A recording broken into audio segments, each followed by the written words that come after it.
eu descobri que tudo foi armado. O psicólogo que me salvou da depressão, ele tinha acesso aos meus arquivos médicos antes da primeira sessão. O homem que me fez acreditar em amor de novo, ele sabia exatamente o que dizer, porque leu cada palavra que eu chorei no consultório da minha terapeuta anterior. Ele é Dr. Rafael Domingues, o psicólogo mais requisitado de São Paulo, especialista em trauma de relacionamento. Ele pediu para eu confiar nele, para eu me abrir, para eu deixar ele entrar.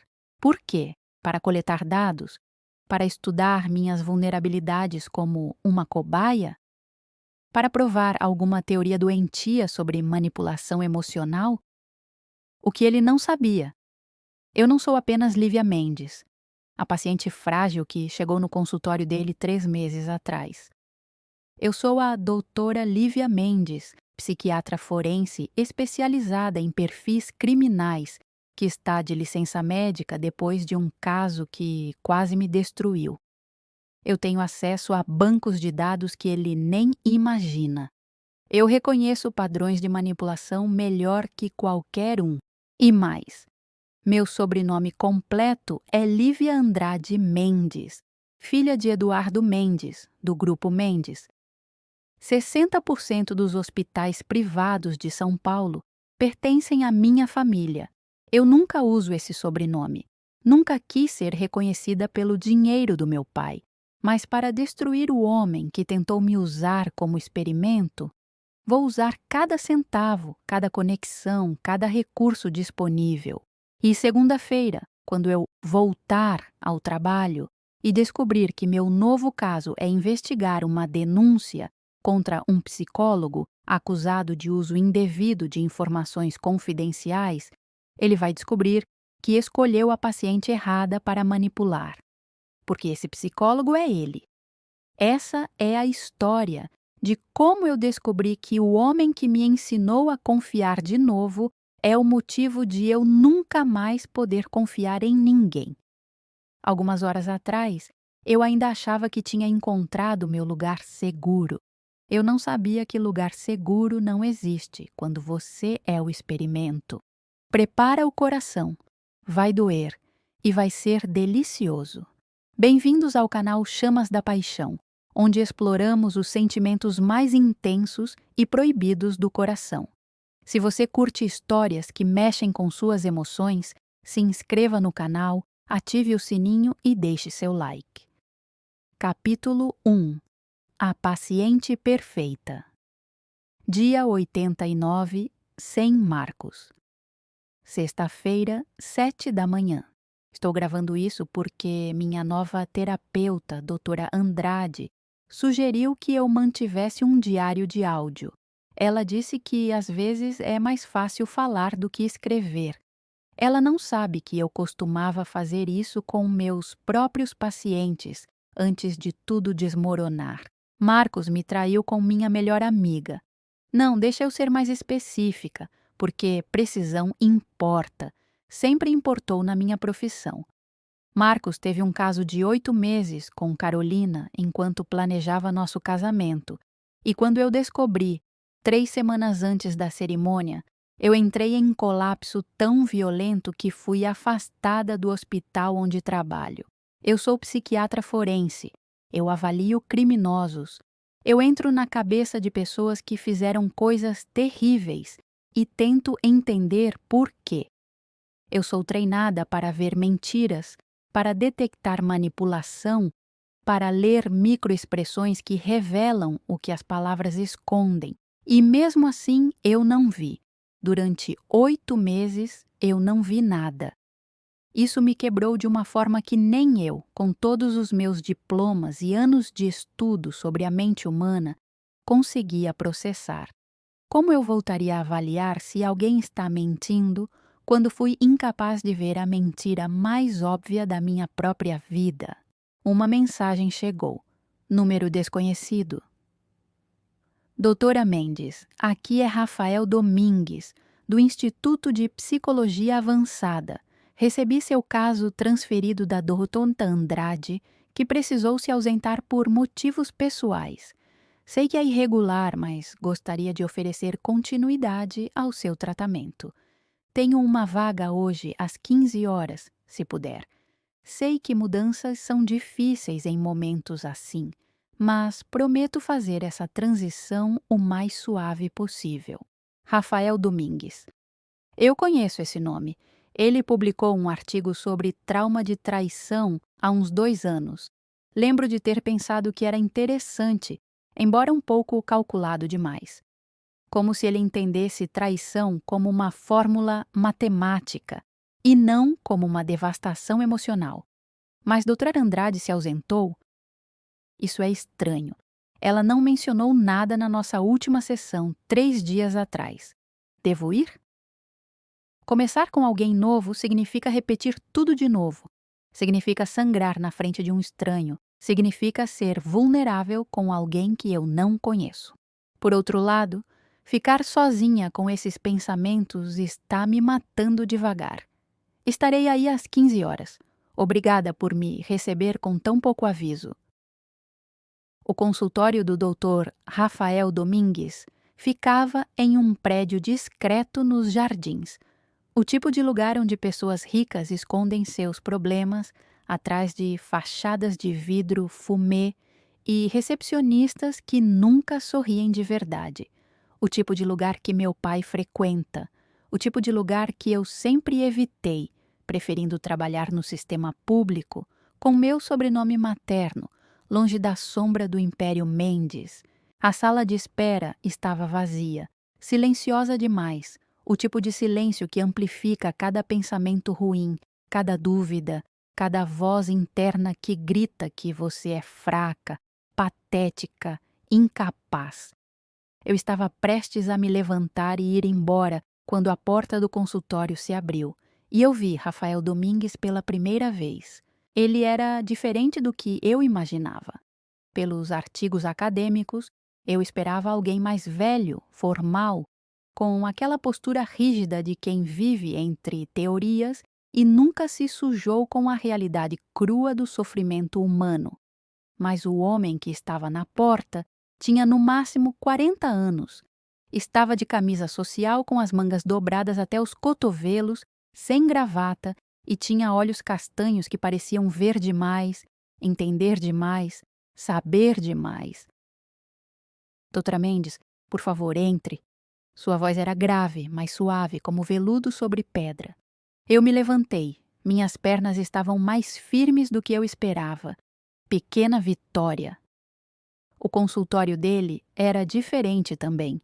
Não tinha o divã clichê, aquelas poltronas de couro que parecem abraçar você enquanto te sufocam. Tinha 2 sofás confortáveis, um de frente para o outro, separados por uma mesinha baixa com uma jarra de água e 2 copos. Janelas enormes mostravam a cidade lá embaixo, viva e indiferente ao nosso sofrimento. Na parede, um relógio. Patek Philippe, discreto, mas absurdamente caro. Meu pai tem 3 iguais. Ele sempre disse que relógios dizem mais sobre uma pessoa que currículos. Interessante. Rafael ganha bem o suficiente para isso ou herdou? Ou é apenas uma imitação convincente para impressionar clientes ricos? Água, ele ofereceu já servindo sem esperar resposta. Eu aceitei o copo.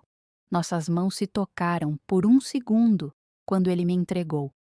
Corrente elétrica, sutil, mas inegável. Eu me sentei no sofá mais próximo da janela. Ele se sentou no outro, com uma distância profissional perfeita. Nem perto demais, nem longe demais. Calculado. Sei que você já passou por isso com a doutora Andrade, mas me ajudaria se você pudesse me contar, com suas próprias palavras, o que te trouxe aqui. E eu contei. Tudo. Marcos, Carolina, o casamento cancelado, o colapso no hospital, a licença médica forçada, a incapacidade de confiar nos meus próprios instintos profissionais. Enquanto eu falava, lágrimas descendo sem permissão, ele apenas escutava, sem interromper, sem oferecer aqueles conselhos vazios que as pessoas dão quando não sabem o que dizer. Ele apenas estava ali. Quando terminei, ele ficou em silêncio por alguns segundos. Depois disse algo que me fez gelar por dentro. Você não perdeu sua capacidade de ler pessoas, Lívia. Posso te chamar de Lívia? Eu assenti. Você não perdeu essa capacidade. Você apenas aprendeu que amor torna a gente cego. E isso não é fraqueza, é humano. A traição que você sofreu não foi porque você é má profissional. Foi porque você amava. E amor é o risco que todos corremos quando decidimos confiar. Algo dentro de mim se soltou com essas palavras. Era exatamente o que eu precisava ouvir. Exatamente o que eu havia dito à doutora Andrade na última sessão. As palavras exatas. Como ele sabia? Coincidência, eu disse a mim mesma. São palavras comuns. Terapeutas falam assim.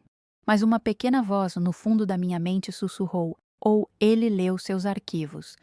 Eu ignorei aquela voz, porque naquele momento, naquela sala banhada de luz da tarde, eu apenas senti alívio. E algo mais, algo perigoso que eu não deveria estar sentindo por meu terapeuta. Atração. Nossa sessão acabou. Rafael disse suavemente, verificando o relógio de pulso. Também um Patek Philippe, genuíno. Eu reconheço, meu pai me ensinou a diferença. Mas gostaria de propor algo não convencional, se você se sentir confortável. Eu esperei. Eu tenho uma exposição de arte contemporânea abrindo hoje à noite. É sobre trauma e cura através de expressão visual. Muito do meu trabalho de pesquisa recente envolve terapia através da arte. Gostaria que você fosse, não como minha paciente, mas como colega. Você é psiquiatra, pode ser interessante profissionalmente. Todos os alarmes no meu cérebro dispararam. Isso violava pelo menos 3 protocolos éticos. Terapeuta não convida paciente para eventos sociais. Isso embaralha as linhas. Isso cria confusão. Mas uma parte de mim, a parte que estava cansada de estar quebrada, que queria se sentir viva de novo, que estava farta de ser a vítima, sussurrou: vai, que diferença faz? Você já perdeu tudo mesmo. Que horas? Rafael sorriu. Não era um sorriso profissional. Era genuíno. Ou parecia genuíno. 7 horas, Galeria Vertex, na Faria Lima. Te vejo lá? Eu assenti e saí daquele consultório com o coração batendo de uma forma que não batia há meses. Esperança, perigosa, idiota, autodestrutiva esperança. Capítulo 2. A armadilha perfeita. A Galeria Vertex era exatamente o tipo de lugar que Marcos odiava. Arte moderna, pessoas com roupas que custavam mais que um carro, conversas que pareciam profundas, mas eram vazias. Ele sempre dizia que era pretensioso. Eu sempre amei. Mais uma coisa que eu havia enterrado para caber no relacionamento com ele. Quando entrei vestindo um vestido preto simples e o único colar que ainda tinha valor sentimental, uma corrente de prata com um pingente de âncora que minha avó me deu antes de morrer, eu vi Rafael do outro lado do salão. Ele não estava sozinho. Uma mulher loira, deslumbrante, toda vestida de vermelho, ria de algo que ele havia dito. A mão dela estava no braço dele, casual, possessiva, familiar. Meu estômago revirou. Claro que ele tinha alguém. Homens como ele sempre têm. E eu era o quê? A paciente patética que confundiu empatia profissional com interesse pessoal? Eu estava prestes a sair quando Rafael olhou para cima e me viu. Algo mudou no rosto dele. A expressão educada se transformou em algo mais intenso. Ele disse algo rápido para a mulher de vermelho e caminhou direto até mim, atravessando o salão cheio como se mais ninguém existisse. Lívia, você veio! Sua voz tinha alívio genuíno. ou era uma imitação perfeita de alívio genuíno? Estava começando a achar que você tinha mudado de ideia. Quase mudei, eu admiti, odiando como minha voz soou pequena. A mulher de vermelho? Ele seguiu meu olhar e riu. Um som grave e quente. É Beatriz, minha irmã. Ela organiza esses eventos. Deixa eu te apresentar. Irmã. Claro que era a irmã. E mesmo sabendo disso, mesmo vendo que ele estava me conduzindo até ela com a mão levemente pousada nas minhas costas, meu coração não desacelerou, porque eu estava começando a perceber algo terrível. Eu queria que ele não fosse meu terapeuta. Eu queria que ele fosse apenas Rafael, um homem interessante em uma galeria, e eu fosse apenas Lívia, uma mulher tentando se reconstruir. Mas a vida não funciona assim, ou pelo menos não deveria. Beatriz era exatamente o oposto do que eu imaginava que irmãs de psicólogos seriam. Ela era efusiva, calorosa, me abraçou como se me conhecesse há anos. Finalmente, Rafael não para de falar de você. Encontrei uma colega brilhante. Ela tem uma perspectiva fascinante sobre trauma, blá blá blá. Achei que ele tinha inventado você. Rafael ficou visivelmente desconfortável. Bia, por favor. O quê? Eu tô mentindo? Ela piscou para mim. Meu irmão é meio obsessivo quando encontra alguém que ele considera intelectualmente estimulante. Considera isso um elogio. Intelectualmente estimulante. Essa seria a história que ele contaria depois, quando tudo viesse à tona. Ah, ela era apenas interessante academicamente, não havia nada impróprio. Mas naquele momento, com ele olhando para mim daquele jeito, com Beatriz sorrindo como se soubesse de algum segredo, eu apenas sorri de volta e deixei-me conduzir pela galeria. As obras eram perturbadoras, belas, mas perturbadoras. Uma série de fotografias mostrava a mesma mulher em diferentes fases de destruição e reconstrução. Em uma, ela estava em pedaços, literalmente, com espelhos quebrados refletindo partes fragmentadas do seu rosto. Na última, ela estava inteira novamente, mas diferente, com as rachaduras ainda visíveis preenchidas com ouro. Kintsugi, a arte japonesa de reparar cerâmica quebrada com ouro, tornando as rachaduras parte da beleza do objeto. É sobre isso que eu trabalho, Rafael disse baixinho ao meu lado, tão perto que eu podia sentir o calor dele. A ideia de que nossos traumas não precisam ser escondidos. Eles podem se tornar nossas características mais bonitas. As rachaduras são onde a luz entra. Eu virei para ele. Nossos rostos estavam muito próximos. E se as rachaduras forem grandes demais? E se não houver ouro suficiente no mundo para preencher? Então, ele disse, e sua mão se ergueu, quase tocando meu rosto, mas parando milímetros antes. Encontramos outro material, prata, bronze, qualquer coisa que brilhe, porque você merece brilhar de novo, Lívia. Meu coração acelerou, porque aquelas palavras, aquela metáfora específica sobre brilhar de novo, era exatamente o que a doutora Andrade havia usado comigo. Exatamente, palavra por palavra. Uma coincidência seria ele usar a frase sobre amor me deixar cega. Duas coincidências usando as mesmas metáforas das minhas sessões anteriores. Mas eu não queria pensar nisso. Não queria estragar aquele momento onde pela primeira vez em meses eu me sentia vista, desejada, viva. Atenção, queridos! A voz de Beatriz ecoou pelo salão. É hora do leilão beneficente. Todas as obras aqui serão leiloadas e o dinheiro vai para o Instituto de Apoio a Vítimas de Trauma. Então abram esses bolsos generosos. O leilão começou.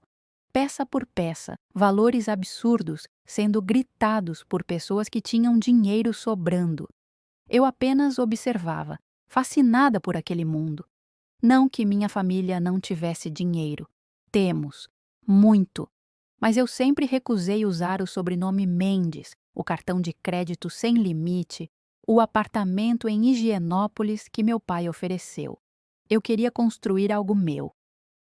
Agora, vendo aquelas pessoas jogando dinheiro como se fosse nada, eu me perguntei se tinha sido orgulho idiota da minha parte. Se recusar ajuda era força ou teimosia. Até que chegaram na fotografia do Kintsugi, a mulher reconstruída com ouro. Peça inicial, R$ 5.000. O leiloeiro anunciou. 10.000. Uma voz grave disse instantaneamente. Rafael. Eu virei para ele, chocada. Ele apenas me olhou e deu de ombros. É linda, e o dinheiro é para uma boa causa. 15.000, outra voz gritou. 25.000, Rafael respondeu sem hesitar. A sala ficou em silêncio. Aquele era um valor absurdo, até para aquele lugar. 25.000, uma vez, duas vezes, vendida ao cavalheiro de azul. Rafael se virou para mim com um sorriso e disse, como se estivesse comentando sobre o clima. É sua. Meu coração parou. O quê?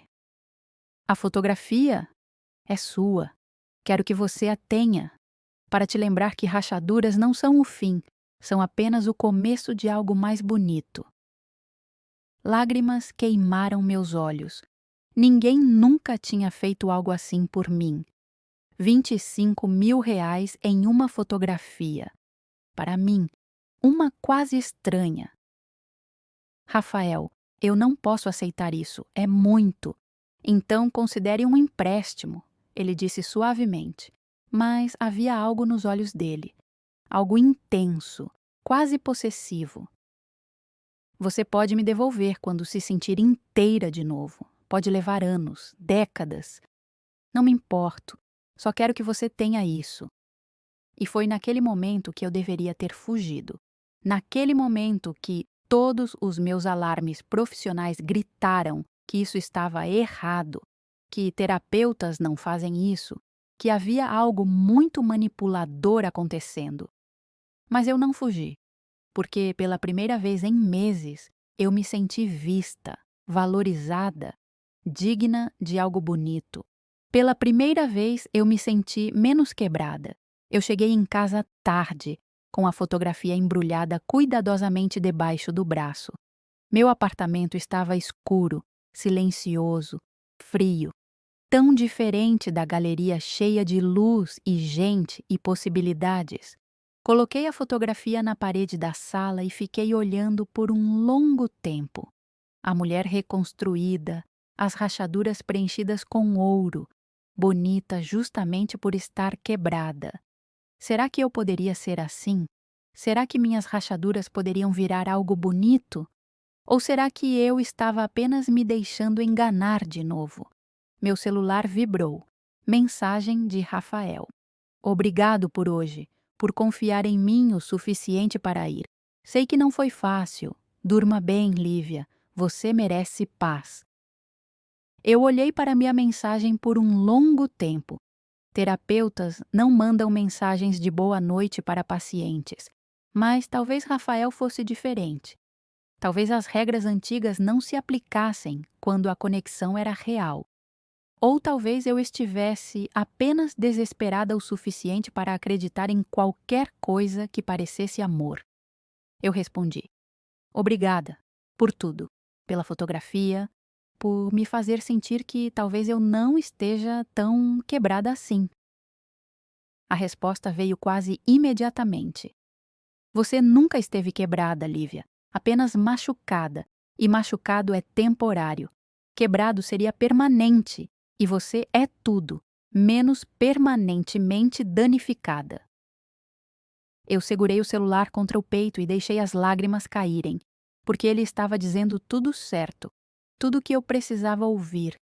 E uma pequena voz no fundo da minha mente sussurrava que quando alguém diz tudo certo, geralmente é porque está mentindo. Mas eu não queria ouvir aquela voz. Não ainda. Nos dias seguintes, as mensagens continuaram. Bom dia. Como você dormiu? Vi isso e lembrei de você. Pensando em você. e cada mensagem era como uma dose de droga.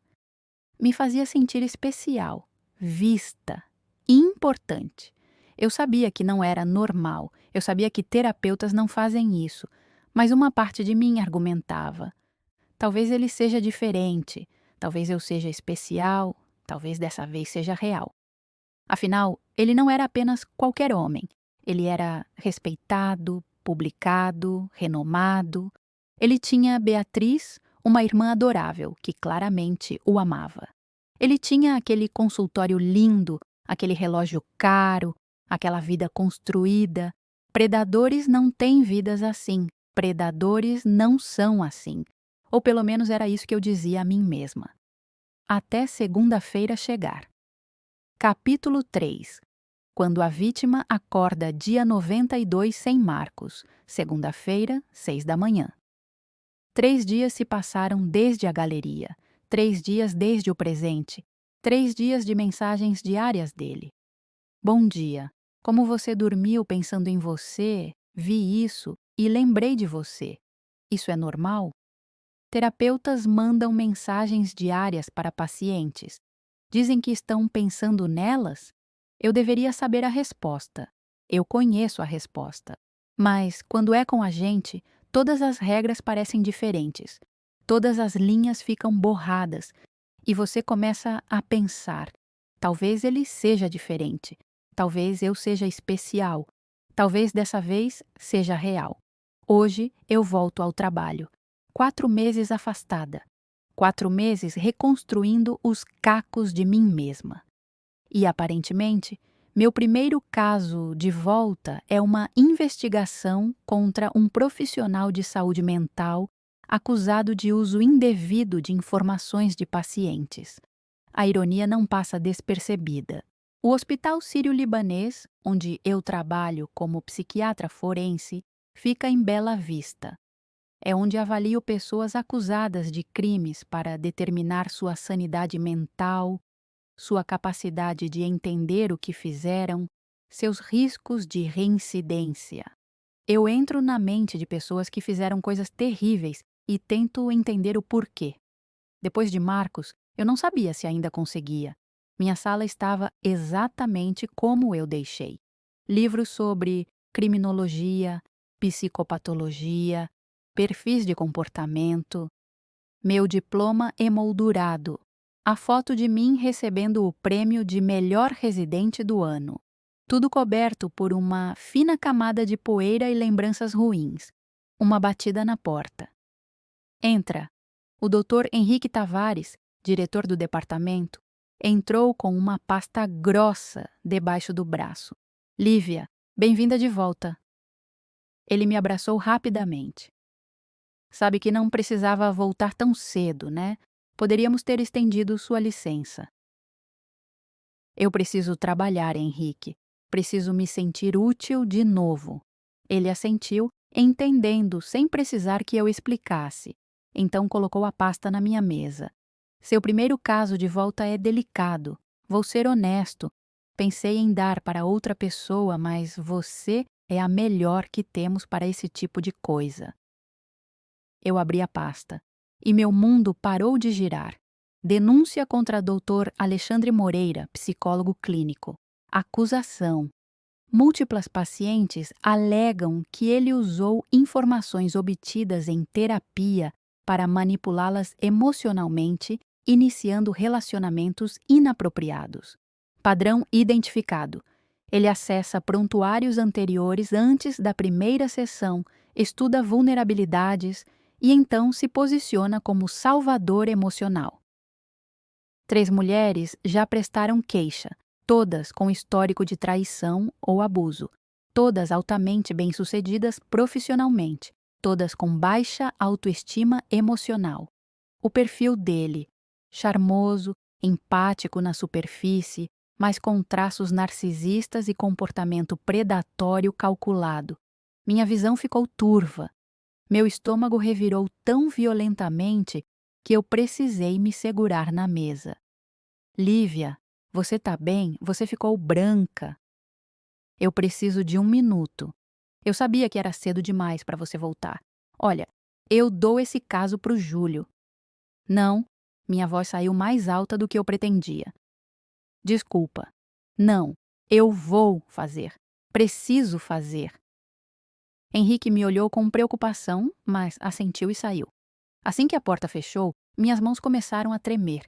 Eu li cada página, cada depoimento, cada padrão de comportamento. Primeira sessão, extremamente atencioso, como se me conhecesse. Presente caro logo no início, para me lembrar do meu valor. Mensagens diárias. Você merece ser vista. Convites para eventos profissionais apenas como colegas. E então, lentamente, o isolamento. Ele se tornava a única pessoa que realmente entendia. Qualquer amigo ou familiar que questionasse era visto como tóxico ou invejoso. Era exatamente o que Rafael estava fazendo comigo. Não, não, não, não, não, não. Rafael é diferente. Rafael é renomado. Rafael escreveu artigos. Rafael tem uma irmã adorável. Rafael me deu um presente lindo. Rafael acessou meus arquivos antes de me conhecer. Como a doutora Andrade se ausentou justamente quando eu mais precisava dela, como ele apareceu com uma vaga imediata, como ele sabia exatamente o que dizer na primeira sessão. Você não perdeu sua capacidade de ler pessoas, você apenas aprendeu que amor torna a gente cego. Ele sabia porque leu. Ele sabia porque tinha acesso às anotações da minha terapeuta anterior. Ele sabia porque estudou meu caso antes de me encontrar. Meu celular vibrou. Mensagem de Rafael. Bom dia, Lívia. Primeiro dia de volta ao trabalho. Lembre-se, você é mais forte do que pensa. Estou pensando em você. Jantar hoje à noite? Preciso te ver. Precisa me ver. Claro que precisa, porque eu sou o experimento dele, o estudo de caso dele, a cobaia dele. Mas aqui está a coisa. Uma parte de mim ainda quer acreditar que estou errada. Uma parte de mim olha para aquelas mensagens, para aquele presente de R$ 25.000, para o jeito que ele me olhou na galeria e pensa: e se for real? E se eu estou vendo manipulação onde existe apenas um homem que se importa? Marcos me destruiu. E se eu estou tão quebrada que não consigo mais reconhecer quando alguém genuinamente se importa? E se eu sou o problema? Eu olhei para a pasta, para os depoimentos, para o padrão, primeira vítima. Ele me fez sentir vista pela primeira vez na vida. Depois, quando terminou, eu entendi que ele só estudou o que eu precisava ouvir. Segunda vítima. Ele sabia coisas que eu nunca contei, detalhes da minha vida. Só muito depois descobri que ele tinha acessado meus registros médicos anteriores. Terceira vítima. O presente caro logo no início. Ele disse que era porque eu merecia. Agora eu sei que era para criar dívida emocional, para me fazer sentir que eu devia algo a ele. Eu fechei a pasta com força. Peguei o celular e digitei.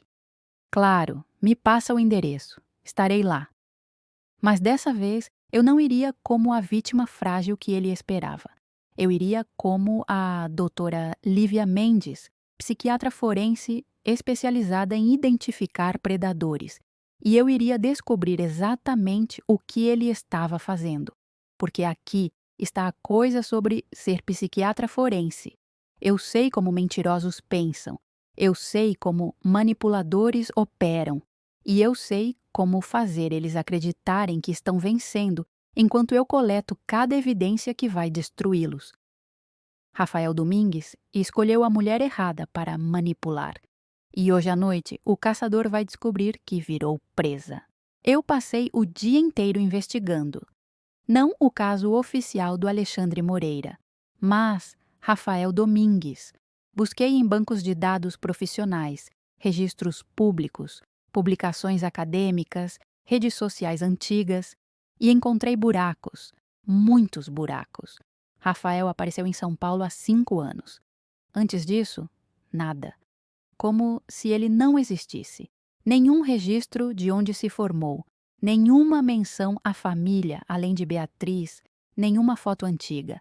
Pessoas não aparecem do nada, aos 35 anos, com carreira estabelecida e reputação impecável, não sem deixar rastros, a menos que estejam escondendo algo, a menos que tenham mudado de identidade. Eu liguei para um contato meu na ordem dos psicólogos, Marcos, um amigo dos tempos de faculdade. Marcos, preciso de um favor. Discreto. Lívia, quanto tempo? Claro, o que você precisa? Informações sobre um psicólogo, Rafael Domingues, Instituto de Psicologia Avançada. Rafael Domingues? Houve uma pausa. Lívia, por quê? Responde só a pergunta, Marcos. Tá. Olha, oficialmente, ele é limpo. Nenhuma reclamação formal. Publicações respeitáveis, mas... Teve uns rumores há uns 2 anos. Nada concreto. Mas algumas colegas comentaram que pacientes dele ficavam estranhamente apegadas e que ele mantinha limites meio questionáveis. Mas nunca foi nada oficial, então foi abafado. Eu não disse isso. Obrigada, Marcos. Desliguei e olhei para a fotografia na parede do meu apartamento. A mulher com rachaduras de ouro. R$ 25.000. Quem gasta R$ 25.000 em uma paciente na primeira sessão? Alguém que quer criar dívida emocional. Alguém que quer que você se sinta especial, única, escolhida. Alguém que sabe exatamente como manipular. Meu celular tocou. Rafael. Lívia. Confirmando para hoje. 20 horas, restaurante Terraço Jardins. Mal posso esperar para te ver. Sua voz era quente, envolvente, segura. A voz de alguém que sabe que está vencendo. Estarei lá, eu disse, mantendo minha voz neutra. Rafael? Sim? Obrigada. Por tudo. Por me fazer sentir que talvez eu não esteja tão perdida assim. Ouvi o sorriso na voz dele. Você nunca esteve perdida, Lívia. Apenas temporariamente sem direção, mas está encontrando o caminho de volta. Estou tão orgulhoso de você. Orgulhoso. Como se eu fosse projeto dele, experimento dele, criação dele.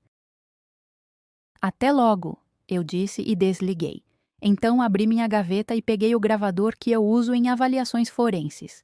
Pequeno, discreto, grava horas de áudio em alta qualidade. Se Rafael queria jogar, nós íamos jogar. Mas dessa vez com as minhas regras. Capítulo 4. O jogo. Vira. O restaurante que Rafael escolheu era íntimo demais. Luzes baixas, mesas separadas por biombos de madeira, música de jazz ao vivo. O tipo de lugar onde você vai quando quer privacidade, quando quer que ninguém ouça o que você tem a dizer, ou o que você tem a esconder. Eu cheguei 5 minutos atrasada. Proposital. Deixá-lo esperar. Deixá-lo ansioso. Primeiro movimento no tabuleiro. Ele estava sentado em uma mesa no canto, e quando me viu, seu rosto inteiro se iluminou. Genuíno ou apenas uma máscara perfeita? Lívia. Ele se levantou, me beijou no rosto. O perfume dele era amadeirado, masculino, envolvente. Você está linda. Como foi o primeiro dia? Eu me sentei, aceitei a taça de vinho que ele já havia pedido para mim. Malbec, meu favorito. Como ele sabia? Ah, sim, porque nas minhas sessões com doutora Andrade, eu mencionei que Marcos e eu costumávamos beber Malbec, que era a nossa bebida, que eu não conseguia mais tomar sem lembrar dele. E Rafael pediu exatamente esse vinho, para me fazer associar esse momento com aquela dor, para se posicionar como a pessoa que está curando aquela memória. Brilhante, cruel, calculado. Intenso, eu respondi tomando um gole. O gravador no bolso da minha bolsa estava ligado. Voltei direto para um caso pesado, investigação de má conduta profissional. Vi algo passar pelos olhos dele, rápido demais para alguém comum ver. Mas eu fui treinada para ver. Medo. Que tipo de má conduta? Um psicólogo que está sendo acusado de usar informações confidenciais para manipular pacientes. Aparentemente, ele acessa prontuários antes das primeiras sessões, estuda as vulnerabilidades delas e então se posiciona como salvador emocional. O silêncio entre nós ficou denso, pesado, carregado. Que terrível! Rafael disse finalmente, mas sua mão apertou a taça de vinho com força demais. E você? Você acha que as acusações são verdadeiras? Ainda estou investigando, mas o padrão é perturbadoramente consistente. Todas as vítimas relatam a mesma progressão. Atenção inicial excessiva, presentes caros, mensagens constantes, isolamento gradual de outras fontes de apoio. Eu o observei enquanto falava, cada microexpressão, cada movimento. Ele estava suando levemente na têmpora. Sua respiração havia acelerado minimamente. Seus olhos se desviavam para a esquerda quando ele pensava. Padrão clássico de desconforto e fabricação de resposta. Parece complexo, ele disse, tomando um grande gole de vinho. Quero dizer, como você diferencia entre um terapeuta que genuinamente se importa e um que está manipulando? A linha pode ser tênue. A linha não é tênue, Rafael. A linha é muito clara. Terapeutas éticos mantêm limites profissionais. Eles não mandam mensagens diárias. Não convidam pacientes para eventos sociais. E definitivamente não dão presentes de R$ 25.000. Pronto, estava lançado. A granada no meio da mesa. Rafael ficou completamente imóvel, uma estátua, processando, calculando, decidindo qual máscara usar. Quando ele finalmente falou, sua voz era diferente, mais baixa, mais perigosa. Você está me acusando de algo, Lívia. Estou fazendo uma observação profissional. Baseada em quê? Em me importar com você, em querer te ajudar, em ver algo especial em você que ninguém mais viu? Baseada em você ter acesso aos meus arquivos antes de me conhecer. A máscara caiu. Por apenas um segundo, mas caiu. E o que eu vi por baixo me fez gelar até os ossos. Raiva fria, calculista, predatória. Então, a máscara voltou. Rápido, suave. Lívia, eu não sei de onde você tirou essa ideia. Dr. Andrade me passou seu caso de forma absolutamente ética. Eu só sabia seu nome e sua queixa principal. Nada mais. Mentira. Minha voz saiu calma, clínica. Na primeira sessão você disse exatamente o que eu precisava ouvir, que eu não havia perdido minha capacidade de ler pessoas, que amor me deixou cega. Essas foram palavras exatas que eu usei com o Dr. Andrade. Não foram? Silêncio. E o Malbec? Você coincidentemente pediu meu vinho favorito, o vinho que eu associo com Marcos, o vinho que eu disse à minha terapeuta que não conseguia mais beber. Mais silêncio. E a fotografia? Kintsugi, reconstrução através do ouro, rachaduras que podem brilhar de novo. Esse foi o tema exato da minha última sessão com Dra. Andrade. Ela me mostrou imagens de Kintsugi. Disse que eu deveria pensar nas minhas rachaduras como potencial para a beleza. E você, 2 dias depois, usa a mesma metáfora, as mesmas palavras. Então me diz, Rafael, como você sabia tudo isso se não leu meus arquivos? Ele não respondeu imediatamente. E no silêncio dele, eu vi o cérebro trabalhando, avaliando, pesando opções, decidindo entre continuar a mentira ou mudar de estratégia. Ele escolheu algo que eu não esperava. Ele escolheu uma verdade parcial. Tá. Ele se inclinou para a frente, descansou os cotovelos na mesa. Seus olhos me fixaram com uma intensidade que fez minha pele arrepiar. Você quer a verdade? Aqui está. Sim, eu li seus arquivos. Sim, eu estudei seu caso antes de te conhecer. E sim, cada palavra que eu disse foi cuidadosamente escolhida. Meu coração acelerou, mas mantive meu rosto neutro. Mas não pelos motivos que você pensa, ele continuou. E agora havia algo quase desesperado na voz dele. Lívia, quando a doutora Andrade me mostrou seu caso, quando ela me disse sobre você, sobre o que você faz, sobre quão brilhante você é, eu fiquei fascinado, não como terapeuta, como homem. Eu nunca fiz isso antes, nunca, mas você era diferente. Eu precisava te conhecer, e eu sabia que a única forma de você me deixar entrar depois do que Marcos fez era se eu provasse que te entendia, que te via. Então você mentiu. Eu adaptei a abordagem. Há uma diferença. Não há. Ele se levantou abruptamente, deu a volta na mesa, ajoelhou ao meu lado. Pessoas estavam olhando. Ele não se importou. Lívia, tudo o que eu disse era verdade. Você é brilhante. Você não perdeu sua capacidade. Você merece brilhar de novo. O método foi questionável, eu admito, mas os sentimentos são reais. Ele pegou minha mão. Eu deveria ter puxado, mas precisava ouvir até onde ia. Eu me apaixonei por você antes de te conhecer, lendo suas palavras, vendo sua dor, entendendo sua força. E quando te vi pessoalmente, Lívia, eu nunca senti isso antes. Isso é real, tão real que me assusta. E aqui está a coisa mais assustadora de todas. Uma parte de mim queria acreditar. Uma parte de mim queria que isso fosse verdade, que alguém pudesse me ver tão completamente e ainda assim me querer. Porque havia algo na voz dele, algo que soava como vulnerabilidade genuína, como se ele realmente acreditasse no que estava dizendo, como se, em algum nível distorcido, ele realmente sentisse algo.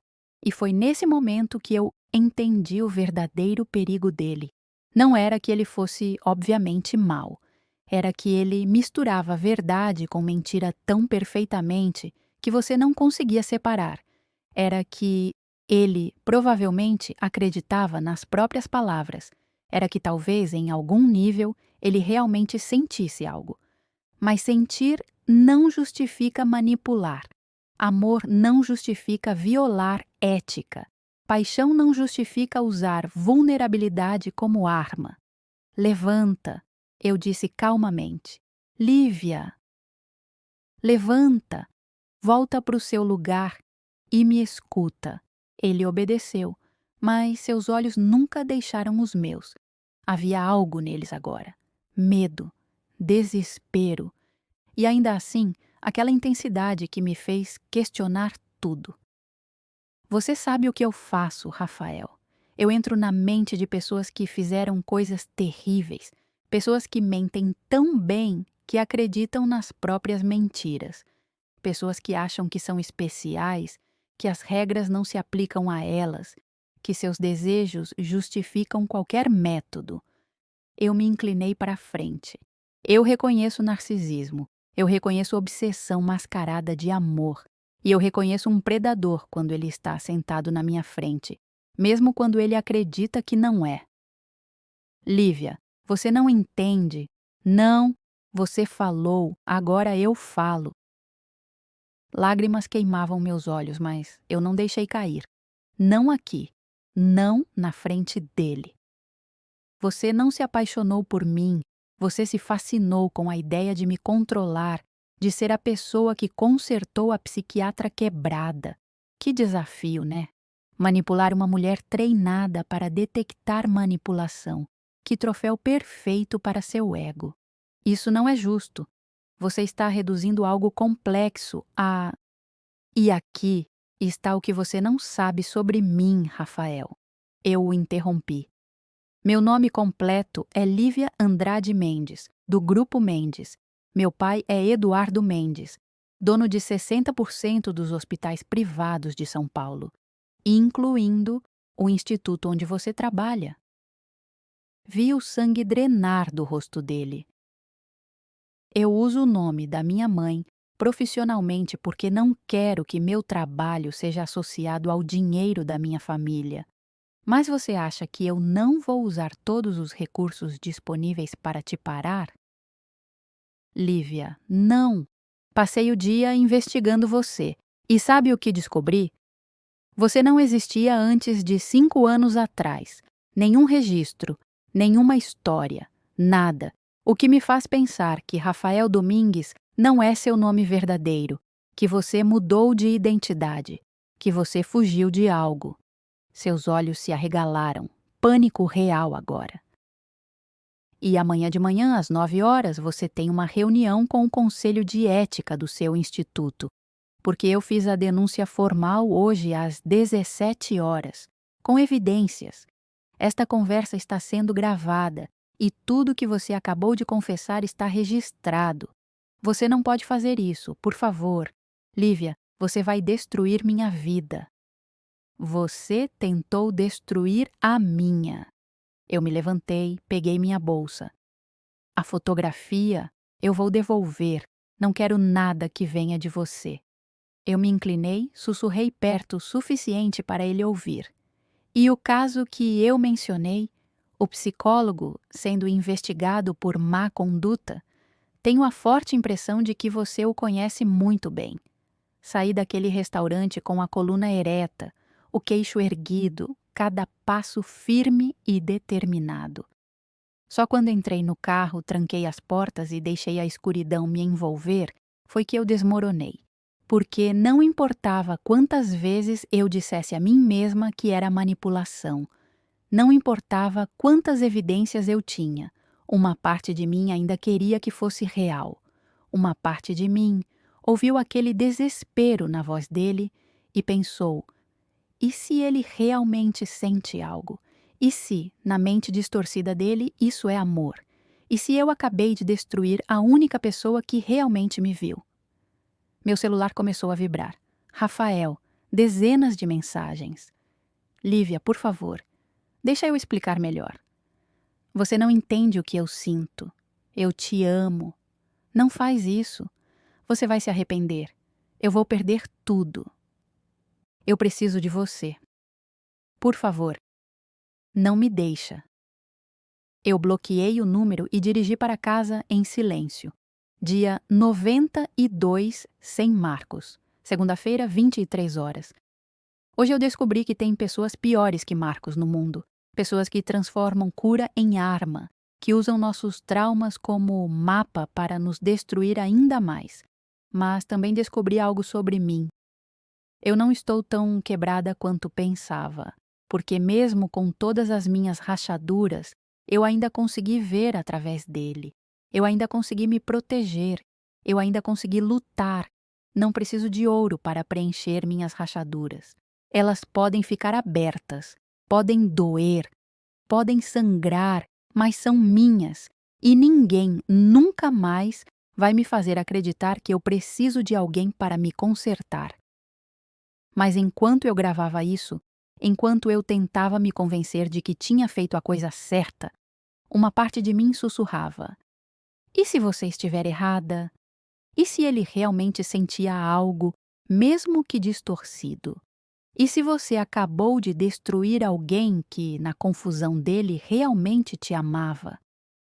Eu desliguei o gravador e olhei para a fotografia na parede. A mulher com rachaduras de ouro. 25 mil reais. Quanto custa uma alma? Quanto custa comprar a confiança de alguém tão quebrado que está disposto a acreditar em qualquer coisa que pareça amor? Eu não sabia a resposta, mas sabia que amanhã, quando o Conselho de Ética se reunisse, quando as evidências fossem apresentadas, quando a verdade viesse à tona, eu descobriria se tinha feito a escolha certa ou se tinha acabado de cometer o maior erro da minha vida. Gente, eu tô passando mal. Ela destruiu ele, expôs tudo, com provas, com frieza. Mas vocês viram o final? Ela tá em dúvida. E se ela estiver errada? E se ele realmente sentisse algo, mesmo que de um jeito distorcido? Comenta aí, você acha que ela fez certo? Você teria denunciado?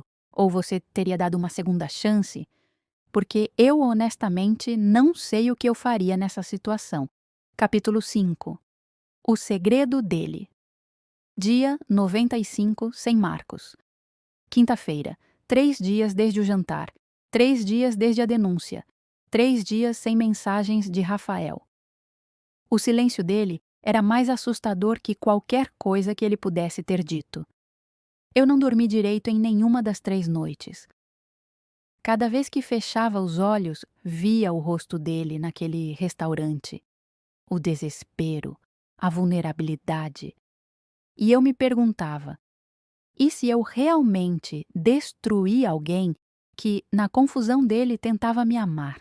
Mas então eu lembrava dos depoimentos das outras mulheres, do padrão, e me forçava a acreditar que tinha feito a coisa certa. Eu estava no meu consultório, revisando laudos, quando meu celular tocou. Número desconhecido. Normalmente eu não atendo, mas algo me fez atender. Alô, doutora Mendes, uma voz feminina, jovem, nervosa.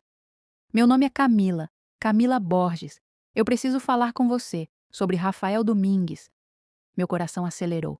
Você é uma das vítimas dele. Sim, mas não é sobre isso que eu preciso falar. É sobre você. Sobre algo que você precisa saber antes da reunião de amanhã. Sobre mim? Pode me encontrar hoje. É urgente. E é complicado. 1 hora depois, eu estava sentada em uma cafeteria discreta no Itaim Bibi, esperando por uma mulher que eu nunca tinha visto, mas que compartilhava algo terrível comigo. A experiência de ter sido manipulada por Rafael Domingues. Quando Camila entrou, eu a reconheci imediatamente dos arquivos que eu havia visto. 29 anos, advogada, cabelos castanhos compridos, olhos grandes que já tinham chorado demais. Ela se sentou na minha frente com as mãos tremendo. Obrigada por vir, ela disse, sua voz fina como papel. Eu sei que isso é estranho, mas quando eu soube que você foi a próxima e que você denunciou ele, eu precisava te contar a verdade completa. Contar o quê? Ela respirou fundo, puxou uma pasta da bolsa e colocou na mesa entre nós. Você conhece alguém chamado Alexandre Moreira? O mundo parou. Alexandre Moreira, o psicólogo do meu caso, o homem que eu estava investigando. Como você? Porque Rafael e Alexandre são a mesma pessoa. Minha mente travou, processando, rejeitando, processando de novo. O quê? Alexandre Moreira é o nome verdadeiro dele. Rafael Domingues é um alias. Ele usa nomes diferentes, identidades diferentes, para diferentes grupos de vítimas, para não ser rastreado, para não ser conectado. Ela abriu a pasta. Documentos, fotos, certidões de nascimento e mudança de nome. Alexandre Rafael Moreira Domingues. Esse é o nome completo dele. Ele nasceu em Porto Alegre. Foi psicólogo lá por 5 anos. Teve a licença suspensa por má conduta em 2018. Mudou para São Paulo, reinventou-se como Rafael Domingues, construiu uma nova reputação do zero. Minha mente estava girando, tentando processar. Então, quando meu chefe me deu o caso do Alexandre Moreira, era ele, o tempo todo. Rafael sabia que você estava investigando ele, porque ele é o Alexandre do seu caso. Ele sabia que, eventualmente, você conectaria os pontos, que você descobriria a verdade. Por isso ele acelerou, por isso ele foi tão agressivo em me ter. Ele queria me controlar antes que eu descobrisse quem ele realmente era. Exatamente, e tem mais, Lívia. Camila olhou ao redor, como se tivesse medo de ser ouvida.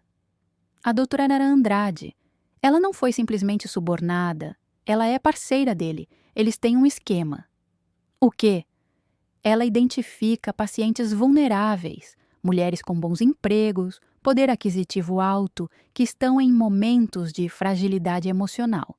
Ela passa essas informações para ele. Ele então se apresenta como salvador. estuda os arquivos, sabe exatamente o que dizer, cria dependência emocional. Camila parou, lágrimas descendo. E quando ele cansa, quando consegue o que quer, ele descarta essas mulheres de uma forma tão devastadora que muitas nunca se recuperam. Ele deixa elas com dívidas emocionais que elas sentem que precisam pagar, doações generosas para o instituto, presentes caros, algumas até dinheiro direto. Náusea me atingiu com força. É um esquema, um maldito esquema financeiro disfarçado de terapia.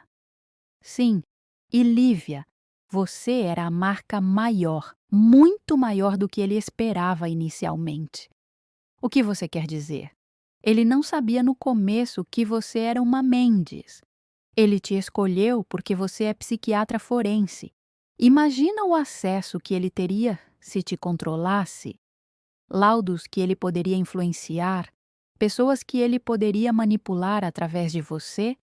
Mas quando ele descobriu quem você realmente é, quem é sua família. Ela pausou, me olhando com algo que parecia pena. Você deixou de ser experimento e virou o prêmio final. Acesso à fortuna, conexões, poder institucional.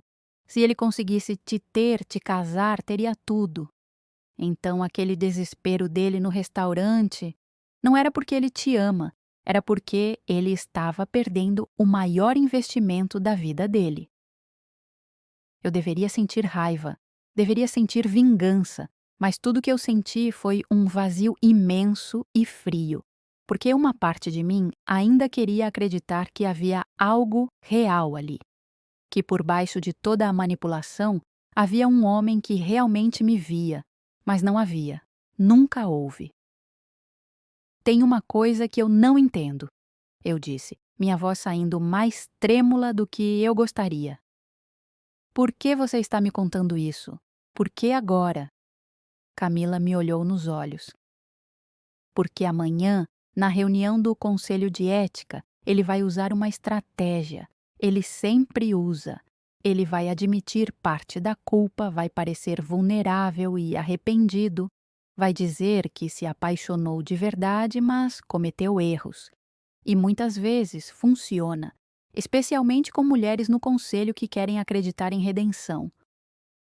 Mas dessa vez tem algo diferente. Ele tem um trunfo. Que trunfo? Você gravou a conversa de vocês sem consentimento dele.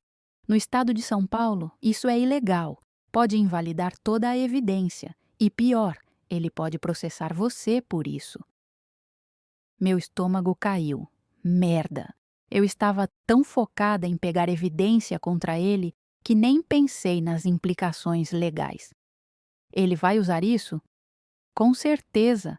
Ele vai se fazer de vítima, vai dizer que você está obcecada, que está perseguindo ele, que a gravação ilegal prova que você não está agindo racionalmente. E vai pedir que você seja afastada do caso por conflito de interesse pessoal. Eu afundei na cadeira. Eu ferrei com tudo. Não necessariamente. Camila puxou outro documento da pasta. Eu tenho gravações, legais, dele comigo, admitindo o esquema, falando sobre doutora Andrade, mencionando outras vítimas. E eu tenho 2 outras mulheres dispostas a testemunhar amanhã. Por quê? Por que você está fazendo isso? Ela segurou minha mão. Porque quando eu estava no seu lugar, quando eu descobri a verdade sobre ele, eu não tive coragem de lutar. Eu apenas aceitei. Me destruí em silêncio. Passei 2 anos em terapia tentando me reconstruir, e quando eu soube que ele encontrou outra vítima, que ele estava fazendo de novo, eu jurei que não ia deixar. Mas quando eu soube que era você, que você tinha denunciado ele, que você tinha lutado, eu pensei, finalmente alguém forte o suficiente para pará-lo. Lágrimas caíram dos meus olhos. Eu não me sinto forte, mas você é mais forte do que qualquer uma de nós, porque você viu através dele quando ainda estava apaixonada. Você denunciou quando ainda tinha dúvidas. Isso é força de verdade. Meu celular vibrou. Número desconhecido. Eu atendi no Viva Voz. A voz dele preencheu o café, mas era diferente. Completamente diferente. Sem a suavidade, sem o calor, pura malícia fria. Lívia, você acha que é inteligente, né? Fazendo denúncia, coletando provas ilegais, falando com minhas vítimas, mas você não sabe com quem está lidando. Alexandre? Eu disse deliberadamente, usando o nome verdadeiro dele. Silêncio do outro lado. Depois, uma risada baixa e cruel. Então, você descobriu tudo. Parabéns, detetive. Mas isso muda alguma coisa? Amanhã, na reunião, vou expor que você gravou nossa conversa ilegalmente. Vou mostrar que você está obcecada. Vou fazer você parecer instável. E, quando eu terminar, você vai ser a investigada, não eu. Pode tentar, eu disse, minha voz saindo mais fria do que eu me sentia. Não é tentativa, é fato. E mais, Lívia, você acha que seu pai vai gostar de saber que a filha dele está tendo um colapso público? Que está perseguindo um respeitado psicólogo por causa de uma fixação doentia? Imagina as manchetes. Herdeira Mendes, em crise mental, persegue terapeuta. Você não vai fazer isso. Já fiz. Já mandei a pauta para 3 jornalistas que eu conheço. A menos que você retire a denúncia até amanhã, às 8 da manhã, a história sai em todos os portais ao meio-dia. Camila me olhou com raiva nos olhos e balançou a cabeça. Não ceda. Faz o que você quiser, Alexandre, porque enquanto você está fazendo ameaças, eu estou construindo um caso sólido, com testemunhas, com evidências legais e com recursos que você nem imagina. Você não tem nada. Tenho você admitindo sua identidade falsa agora mesmo, nesta ligação. Tenho Camila Borges e mais 2 vítimas prontas para testemunhar amanhã. Tenho documentos provando seu esquema com doutora Andrade. E tenho uma coisa que você subestimou: meu sobrenome. Seu dinheiro não vai te salvar dessa. Não é o dinheiro, Alexandre, são as conexões. Meu pai conhece metade do conselho administrativo do seu instituto pessoalmente. E quando ele souber o que você tentou fazer com a filha dele, quando ele ver as evidências, você não vai apenas perder sua licença. Você vai enfrentar processo criminal. Ouvi a respiração dele acelerar do outro lado da linha. Segunda-feira, 10 horas da manhã, tem uma reunião extraordinária do Conselho Administrativo. Meu pai vai estar lá, como investidor majoritário.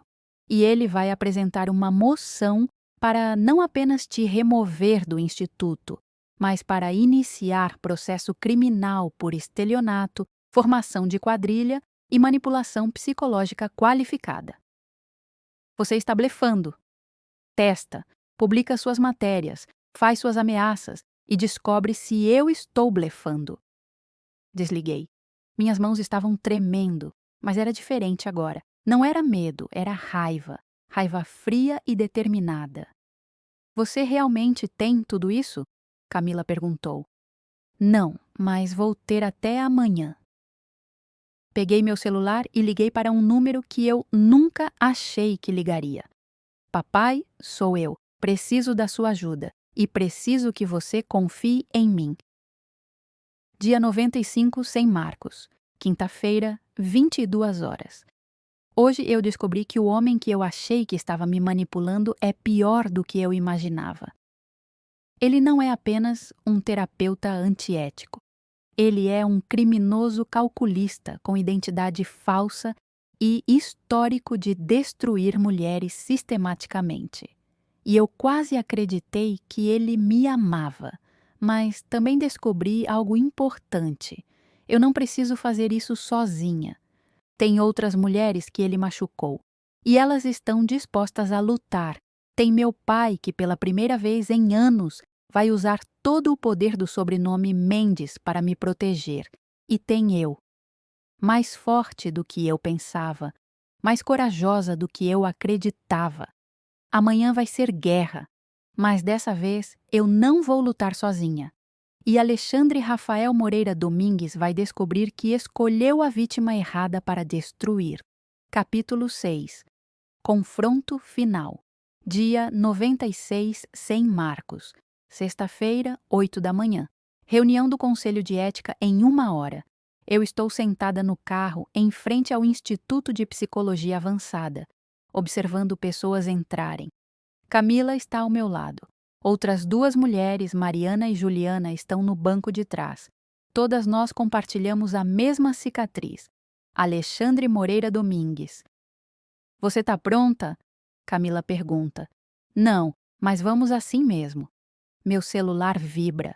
Mensagem do meu pai. Cheguei. Sala de reuniões, 3º andar. Eduardo Mendes não veio como pai hoje. Veio como presidente do Conselho Administrativo. Vamos terminar isso. Eu respiro fundo. Coloco a mão na maçaneta. Vamos. A sala de reuniões era grande, formal, intimidadora. Mesa oval de mogno, cadeiras de couro, janelas enormes mostrando a cidade lá embaixo. 10 pessoas já estavam sentadas. O Conselho de Ética.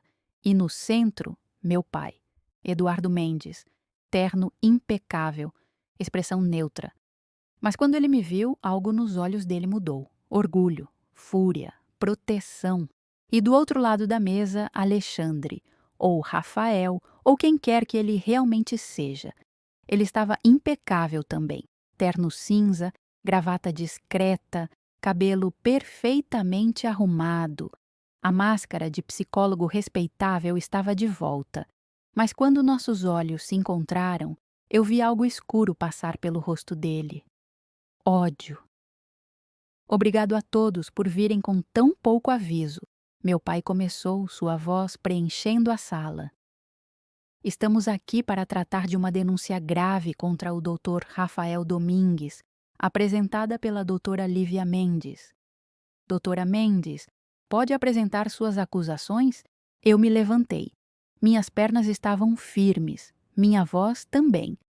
Dr. Rafael Domingues é acusado de violar ética profissional ao acessar prontuários confidenciais antes de sessões iniciais, usar informações pessoais para manipular pacientes emocionalmente, estabelecer relacionamentos inapropriados com pacientes vulneráveis e operar sob identidade falsa.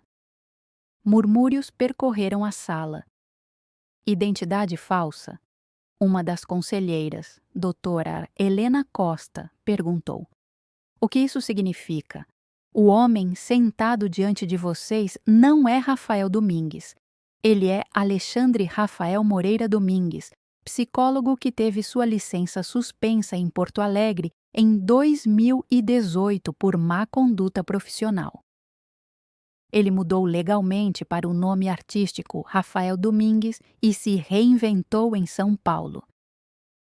Alexandre se levantou calmamente.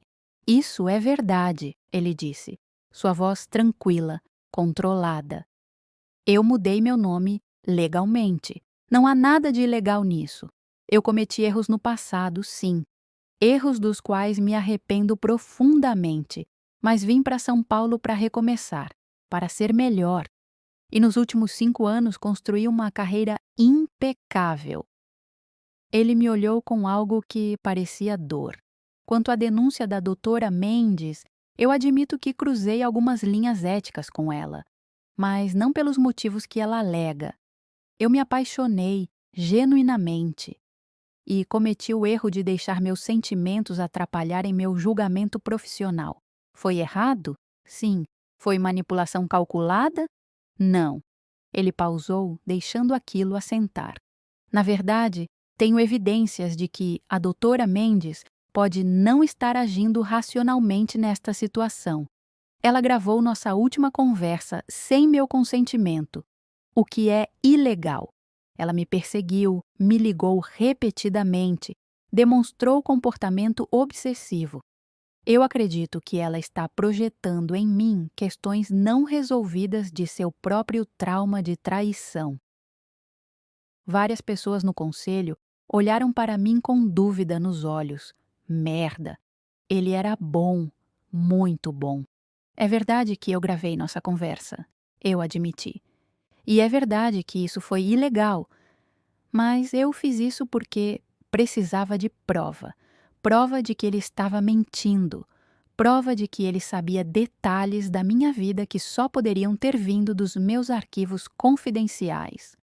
Ou, Alexandre interveio suavemente, detalhes que você mesma me contou e agora não se lembra por causa do seu estado emocional fragilizado.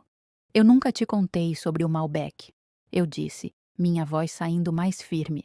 Eu nunca te contei sobre a metáfora do kintsugi. Eu nunca te contei as palavras exatas que usei com minha terapeuta anterior. Você sabia porque leu. Coincidências. Terapeutas usam as mesmas metáforas.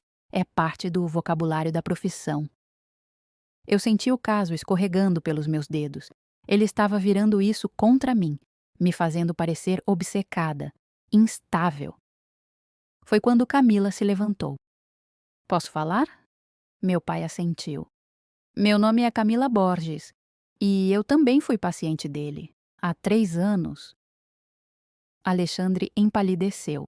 Ele fez exatamente a mesma coisa comigo.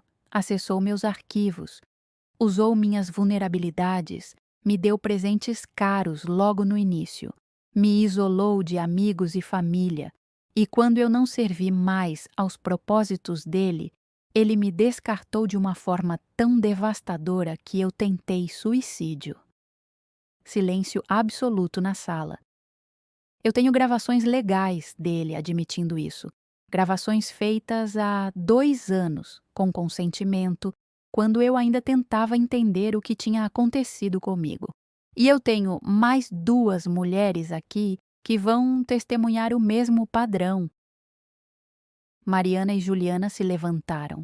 Alexandre estava perdendo a compostura, suor na testa, mãos apertando os braços da cadeira. Isso é uma conspiração, ele disse, mas sua voz estava tremendo. Vocês se juntaram para me destruir. Não, eu disse calmamente. Nós nos juntamos para te parar. Meu pai se levantou. Tenho aqui documentos que provam que o Dr. Domingues e a doutora Carolina Andrade mantinham uma parceria não declarada. Transferências bancárias, e-mails. Tudo indica um esquema sistemático de identificação, manipulação e extorsão emocional de pacientes vulneráveis. Ele colocou uma pasta grossa na mesa. A doutora Andrade está cooperando com a investigação em troca de imunidade parcial. Ela forneceu nomes, datas, valores, tudo documentado. Alexandre se levantou abruptamente. Vocês não podem fazer isso comigo. Eu construí minha vida aqui. Eu mudei. Você destruiu mulheres. Eu interrompi. Sistematicamente. Por dinheiro. Por ego. Por poder. E você ia continuar destruindo até alguém te parar. Ele me olhou com tanto ódio que eu quase recuei. Você não é melhor que eu, Lívia.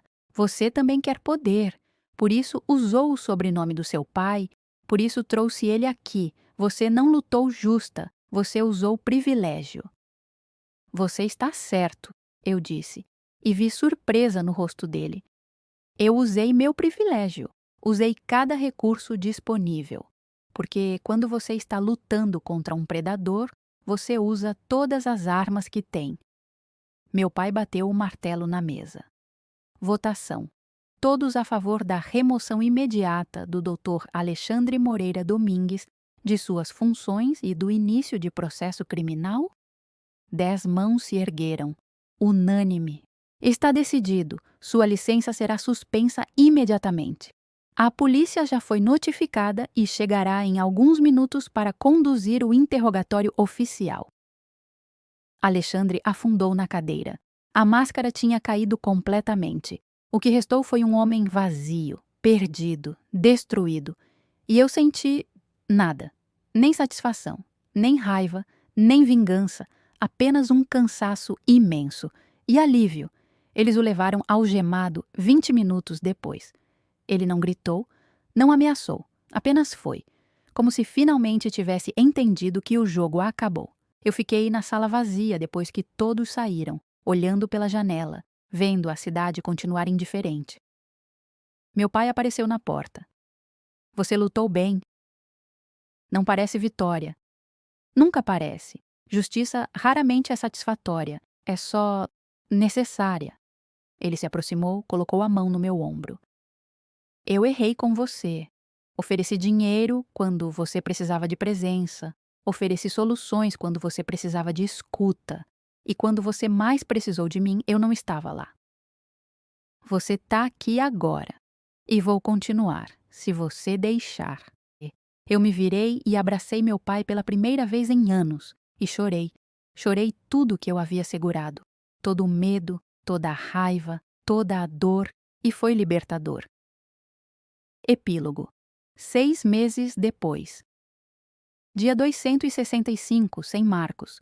Ou talvez dia 1 de algo novo. Eu estou no meu consultório quando recebo uma ligação. Camila. Lívia, como você está? Bem, você? Ótima, na verdade.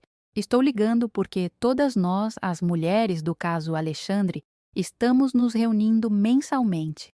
Grupo de apoio.